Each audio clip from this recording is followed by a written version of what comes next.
Kurasaki Kai, sang jenius dua warna yang dikenal sebagai Raja Ungu. Di balik bayang-bayangnya, berdirilah sang kakak, MC kita Rei, yang sama sekali tak berwarna dan tak memiliki bakat sihir. Rei terus bertahan sebagai pengangkut barang di party adiknya hingga mereka menghadapi bos Dumeon, Kronos, sang dewa ruang dan waktu. Hanya dengan lambaian tangan, Kronos dengan mudah memusnahkan seluruh party, termasuk Kai. Terdesak dan menghadapi kematian yang pasti, keputusasaan Rei membangkitkan kekuatan terlarang yang tersegel, skill Drain. Dalam tindakan pembangkangan terakhir, ia mencuri kemampuan manipulasi realitas milik Kronos, Rewin. Lonjakan kekuatan yang dipicu oleh kepanikan dan penyesalan itu tidak hanya memutar balik waktu sesaat, melainkan mengirim Rei kembali ke masa lalu. Ia terbangun bertahun-tahun sebelumnya, dipersenjatai kekuatan dewa yang dicurinya dan tekad yang membara. Kali ini, ia akan menguasai takdirnya sendiri. Rei sangat terkejut, dan saat ia melihat keluar jendela, ia menyadari sesuatu yang lebih mengejutkan. Kastil terbalik itu masih berwarna putih, yang seharusnya sudah hitam pekat. Ternyata, kastil terbalik itu berwarna putih bersih hingga 7 tahun yang lalu, namun perlahan mulai menghitam, dan saat berubah menjadi gelap total, gerbangnya melepaskan. Kronos akan terbuka. Tiba-tiba, ia menyadari bahwa ia benar-benar mencuri kemampuan Rewin dari Kronos untuk mengirim dirinya ke masa lalu. Ia mengambil ponselnya untuk memastikan tanggal pastinya, dan menyadari bahwa ia telah kembali ke 7 tahun silam. Penasaran, Rei membuka jendela status untuk melihat daftar skillnya, dan secara mengejutkan, skill Rewin telah hilang.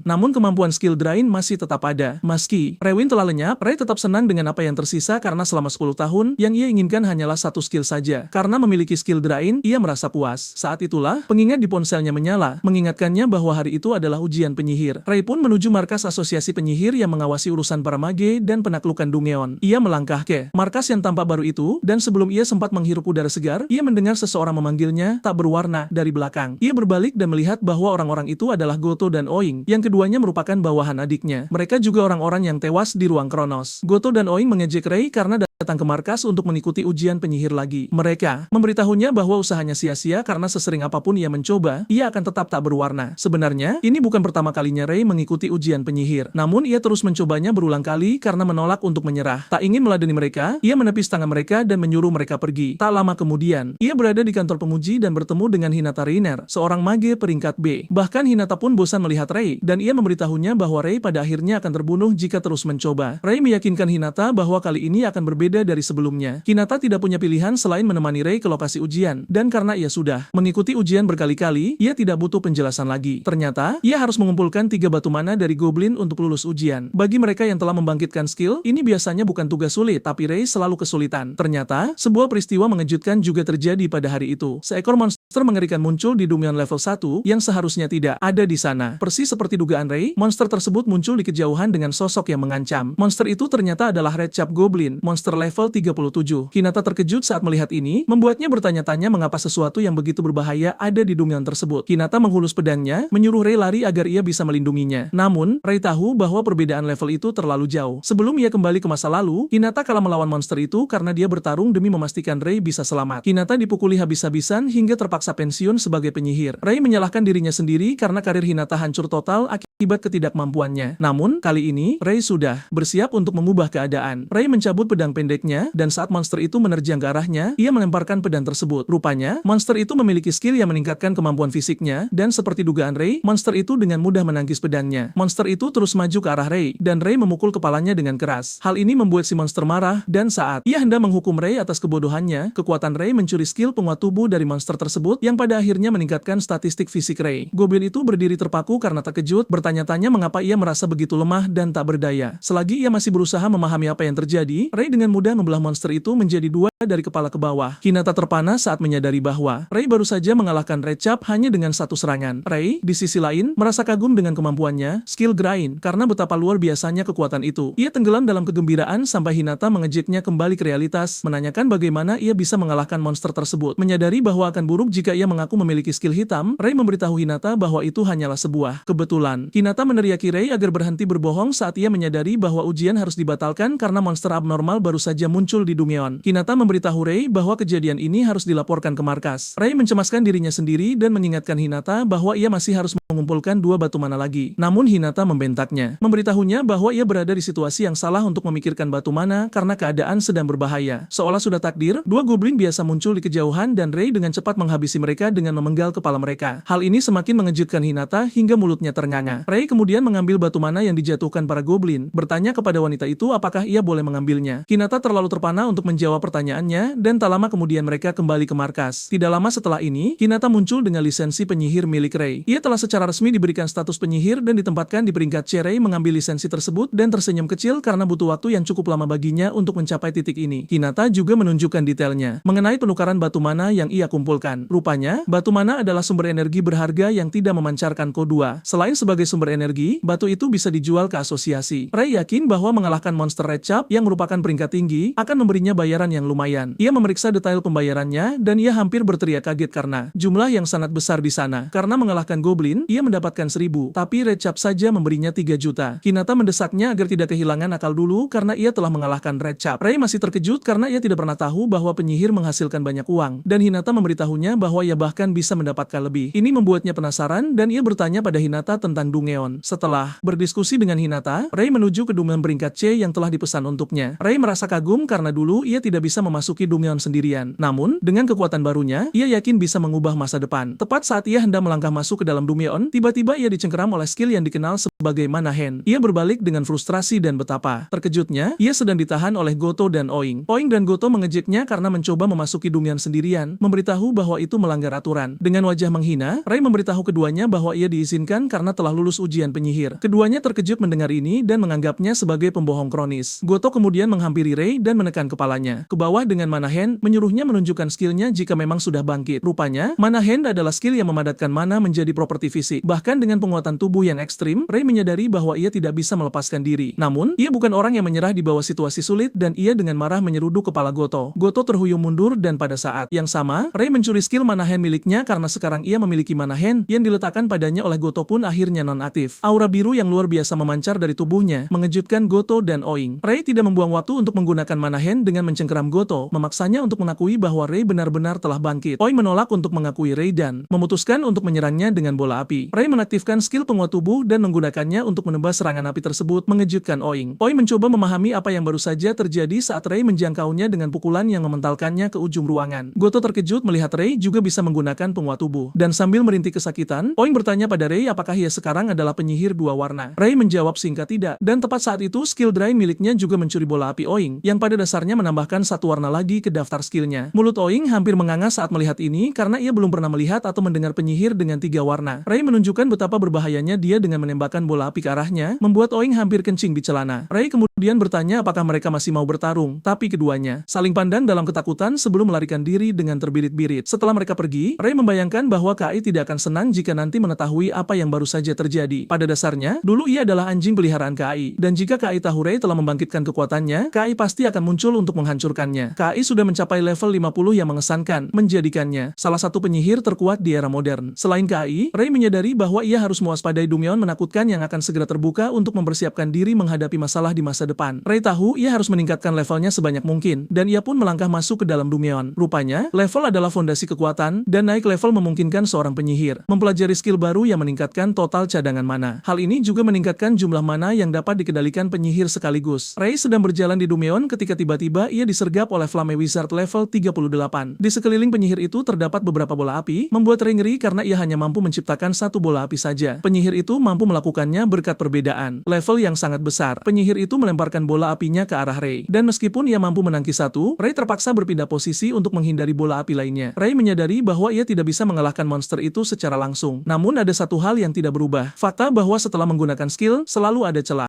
Dan Rey tidak menyia-nyiakan kesempatan ini saat ia melesat menuju ke arah penyihir itu dengan kecepatan tinggi. Meskipun celahnya hanya 2 detik, penyihir itu menjadi benar-benar tak berdaya pada saat itu. Rey mampu memukul penyihir itu begitu keras hingga ia terpental sambil juga mencuri skill bola apinya dalam proses tersebut. Penyihir itu jatuh terduduk dan saat ia mencoba melepaskan serangannya, ia menyadari bahwa ia telah kehilangan kekuatannya. Rey kemudian memberinya pelajaran dengan melemparkan 5 bola api ke arahnya, menenggelamkannya dengan kekuatan api besar yang menghancurkannya sepenuhnya. Setelah penyihir itu tewas, Rey mendapatkan notifikasi yang memberitahunya bahwa ia telah naik level. Ia menyadari bahwa mengalahkan monster level tinggi memberikan banyak poin pengalaman. Meskipun cukup sulit untuk menghadapi monster peringkat tinggi, Rey menyadari bahwa kemampuan skill Drain memberinya keunggulan. Rey memeriksa jendela statusnya dan melihat bahwa ia telah naik ke level 12. Dengan ini, Rey menetapkan target level 30 untuk dirinya sendiri. Ia mulai membabat isi Dungeon, memusnahkan monster di mana-mana. Dalam waktu singkat, Rey mencapai level 27, namun ia menyadari bahwa progresnya mulai melambat karena naik level menjadi semakin sulit. Rey menyadari bahwa untuk mencapai mencapai level 30, ia harus mengalahkan lawan level tinggi. Ray kemudian menuju bagian terdalam Dumeon di mana ia menemukan ruang bos. Ray senang telah menemukan tempat ini karena itulah hal sempurna yang ia butuhkan. Ray mendorong pintu hingga terbuka dan saat ia melangkah masuk ruangan, ia menemukan dua imp level 30 dan seekor Skull Demon level 45. Ray waspada saat melihat hal ini, tapi ia menyadari bahwa mencuri teknik mereka akan membantunya mendapatkan keunggulan. Ray melesat menuju Skull Demon, berniat melancarkan serangan padanya. Namun yang mengejutkan, ada penghalang mana yang mengelilingi monster itu, mencegahnya mengaktifkan skill Drain. Skull Demon membuat keadaan semakin sulit dengan menerjang ke arah Ray,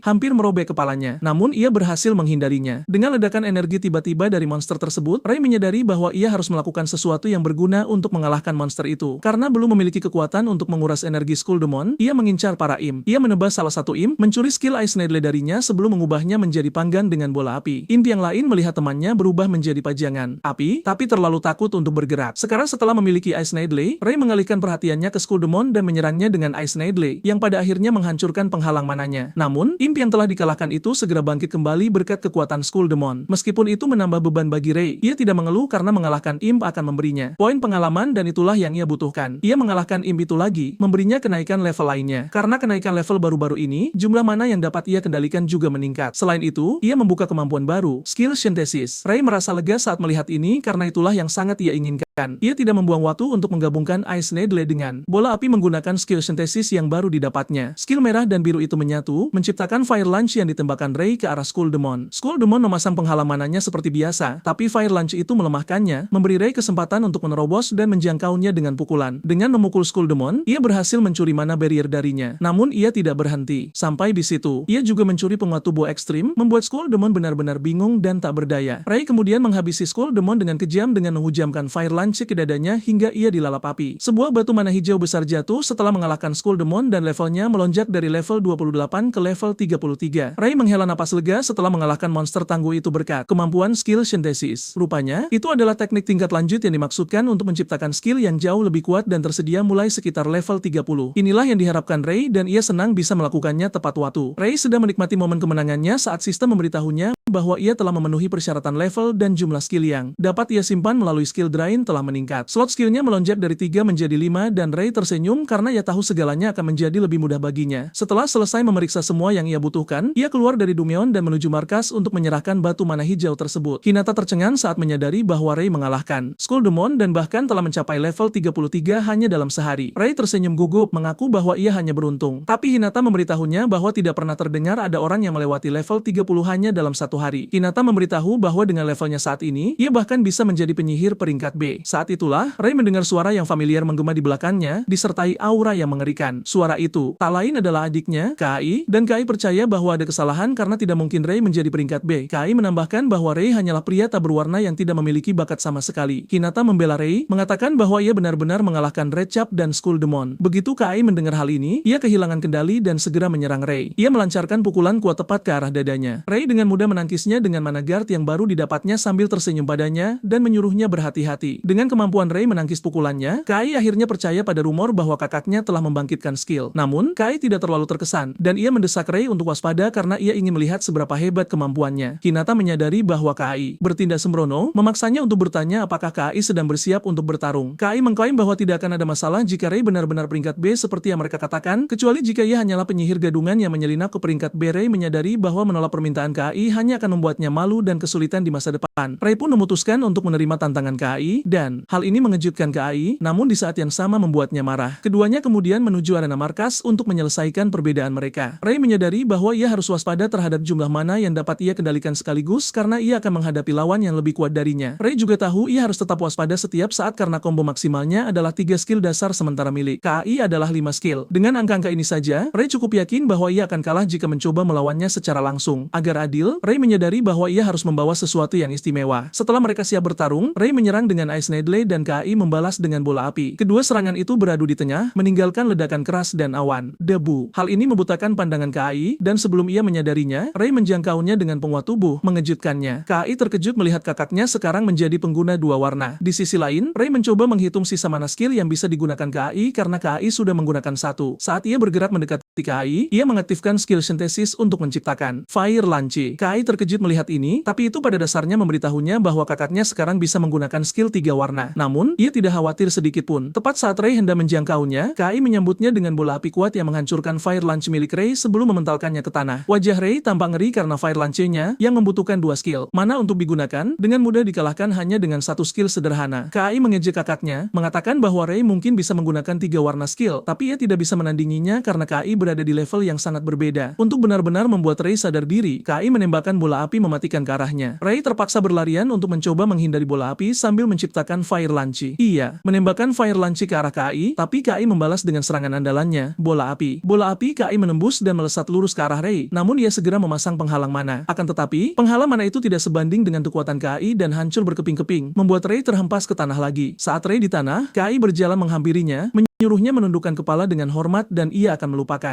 semua yang telah terjadi sejauh ini. Ia ingin Ray mengakui bahwa ia adalah sampah dibandingkan dengannya. Jauh di lubuk hati, Ray tahu ia tidak bisa menang melawan KAI dengan gerakan dan kekuatannya yang kecil, tapi ia tidak mau menyerah karena itu berarti ia akan terus hidup seperti budak. Bertekad untuk membuat namanya sendiri, ia bangkit berdiri, berteriak pada KAI bahwa ia tidak akan pernah tunduk padanya. KAI marah saat melihat ini dan ia memberitahu Ray bahwa ia mungkin harus membunuhnya. KAI segera mengaktifkan skill Overlock yang menghabiskan banyak mana namun menggandakan jumlah mana yang dapat dikendalikan sekaligus. Dengan overlock yang aktif, KAI mampu mengeluarkan beberapa bola api, dan ia dengan percaya diri memberitahu Ray bahwa ia akan menyaksikan kekuatan seorang raja. Serangan Combo 10. Ray dicekam ketakutan saat melihat ini karena ia mengenali kekuatan itu sebagai jurus pamungkas KAI. Pada dasarnya, KAI adalah orang yang bisa menggunakan jumlah mana yang besar dibandingkan dengan mereka yang selevel dengannya. Namun, inilah yang dipertaruhkan Ray dan ia telah menduga KAI akan menggunakannya. Ray melompat ke arah KAI, dan KAI mengejeknya, bertanya apakah Ray pikir ia bisa menghindar dari serangannya di udara. Ray mendapati dirinya harus melawan sekumpulan bola api, tapi ia mengaktifkan mana hand, mengejutkan KAI karena ia tidak menduga adanya skill lain. Ray tahu bahwa sekuat apapun KAI, ia terikat oleh waktu jeda, cooldown. Ia berhasil menghindari bola api dan menjangkau KAI tepat waktu. KAI sedang dalam periode jeda saat Ray menjangkaunya dan ia memukul wajahnya. Pukulan Ray begitu berat hingga mementalkan KAI ke seluruh arena dan dengan memukulnya, Ray juga berhasil mencuri skill overlock miliknya. Ray senang dengan hasilnya karena ia juga berhasil mencuri skill overlock. Ray yakin ia telah memenangkan pertarungan, tapi KAI bangkit kembali dengan wajah babak belur, mengancam akan membunuh Ray. Saat itulah, KAI mengeluarkan skill Demon Lance, mengejutkan Ray karena ia tidak menyangka KAI sudah mempelajari skill itu. Rupanya, itu adalah skill terhebat KAI yang membuatnya sangat berbahaya. Ray menyaksikan tombak itu melesat lurus ke arahnya, tapi sebelum mengenai sasarannya, Ray berhasil menghindar. Ray terpaksa mengakui bahwa kecepatan tombak itu luar biasa. Ray akhirnya menyadari bahwa ia hanya mampu mendaratkan pukulan pada KAI karena KAI sedang ceroboh. Tapi segalanya telah berubah sekarang karena KAI sudah benar-benar serius. Ray mendapati dirinya berlari mengelilingi arena karena tingkat kekuatan antara dirinya dan KAI melonjak drastis. Bahkan dengan kehancuran yang ia timbulkan di arena, KAI belum mau berhenti. Ray mencoba membalas dengan Fire Lance-nya, tapi KAI mengalahkan skillnya dengan Demon Lance. Gelombang dari ledakan itu membuat Ray terpental lurus ke dinding, dan ia berteriak saat menghantam tembok. KAI mengejeknya, berkata, inilah alasan mengapa ia disebut Raja Ungu. Ray tidak punya pilihan selain mengakui bahwa KAI memang benar karena Demon Lance-nya adalah salah satu yang terkuat. KAI berdiri di depan Ray lagi, menyuruhnya jangan sombong hanya karena bisa menggunakan beberapa skill. Ray mengakui bahwa ia bukan tandingan KAI dalam kondisinya saat ini, tapi tiba-tiba ia menyadari bahwa permainan akan berubah jika ia bisa menemukan potensi dari skill ungu tersebut. Sebelum pertarungan, batas sintesisnya adalah 2 warna, tapi Ray benar-benar mengubah keadaan dengan mengaktifkan skill Overlock. KAI terkejut saat melihat kakaknya menggunakan skill Overlock seolah itu bukan apa-apa, karena Overlock kapasitas mananya meningkat secara otomatis dan ia berhasil membuka skill sintesis. Ray tersenyum saat menyadari ia baru saja mendapatkan jackpot, sementara KAI merasa cemas karena tidak tahu rencana jahat apa yang sedang Ray siapkan. Saat itulah, Ray melakukan sesuatu yang belum pernah dilakukan siapapun sebelumnya, yaitu menggabungkan 3 warna sekaligus. Ray menambahkan skill merah ke dalam skill biru dan melengkapinya dengan skill kuning, hingga akhirnya mengubahnya menjadi mana hitam, membuat KAI terbelalak tak percaya. Pada dasarnya, warna mana yang tersedia adalah merah, kuning, dan biru. Selama ini, Ray selalu diberitahu bahwa ia tidak memiliki afinitas terhadap ketiga warna tersebut, namun tanpa mereka sadari, mereka semua salah besar. Ray adalah jenis penyihir yang sangat berbeda dan langka karena ia adalah seorang dark mage yang belum pernah terdengar dalam sejarah para penyihir. Dengan kombinasi 3 warna tersebut, Ray menciptakan Abyss Flame yang tampak sangat mematikan. Ketakutan menyelimuti KAI dan ia dengan panik meluncurkan Demon Lance ke arah Ray sambil berteriak menyuruhnya menjauh. Ray melihat tombak itu dan melemparkan Abyss Fireball ke arahnya, menghancurkannya dalam sekejap. Setelah Demon Lance itu musnah, Ray berlari ke arah KAI saat ia menyiapkan bola api lainnya. KAI tidak mau menyerah dan memanggil Demon Lance raksasa lainnya sebagai persiapan menghadapi serangan KAI. KAI meluncurkan Demon Lance miliknya dan Ray menyambutnya di tengah jalan dengan bola api. Bola api Ray melahap habis Demon Lance tersebut, meninggalkan ledakan besar yang memukul mundur KAI hingga tak sadarkan diri. Ray seolah tidak percaya percaya pada penglihatannya saat ia jatuh terduduk dengan penuh kekaguman karena ia akhirnya berhasil mengalahkan KAI. Notifikasi sistem muncul memberitahunya bahwa ia telah memperoleh habis Flame berkat skill sintesis. Tak lama kemudian, Hinata menghampiri Rei dengan sangat terkejut, bertanya jenis skill apa yang baru saja ia gunakan. Rie sudah merasa khawatir tentang hal ini karena ia tahu bahwa ia tidak bisa terus menyembunyikan skill dan kekuatannya selamanya. Rie bersikap tenang dan menunjukkan skill miliknya, mengatakan bahwa itu tampak seperti skill hitam. Hal itu mengirimkan gelombang kejut ke seluruh tubuh Hinata karena Rei adalah pengguna skill hitam pertama. Rei kemudian bertanya padanya apakah ia wajib melaporkan jenis skillnya ke asosiasi karena ia ingin merahasiakannya di antara mereka saja. Hinata terkejut mendengarnya dan ia memberitahu Rie bahwa ia sedang menyia-nyiakan sebuah kesempatan. Rie bertanya-tanya, kesempatan apa yang mungkin ia lewatkan, dan Hinata mengingatkannya bahwa penyihir terkuat di setiap warna selalu diberi gelar seorang raja, yang pada dasarnya berarti dia adalah Raja Hitam karena tidak ada orang lain lagi. Rie merenungkannya dalam-dalam dan meskipun tawaran itu menggoda, ia memberitahu Hinata bahwa ia tidak menginginkannya untuk saat ini. Rei tahu dia masih lemah, yang mana itu tidak cocok untuk seorang raja. Tiba-tiba, ia teringat bahwa saudaranya masih pingsan di arena dan ia bertanya pada Hinata apakah dia akan baik-baik saja. Hinata memberitahunya bahwa KAI adalah salah satu raja dan dia yakin dia akan segera pulih meskipun terluka parah. Meskipun demikian, Hinata berencana membawanya ke ruang medis. Tiba-tiba, mereka mendapatkan notifikasi darurat di ponsel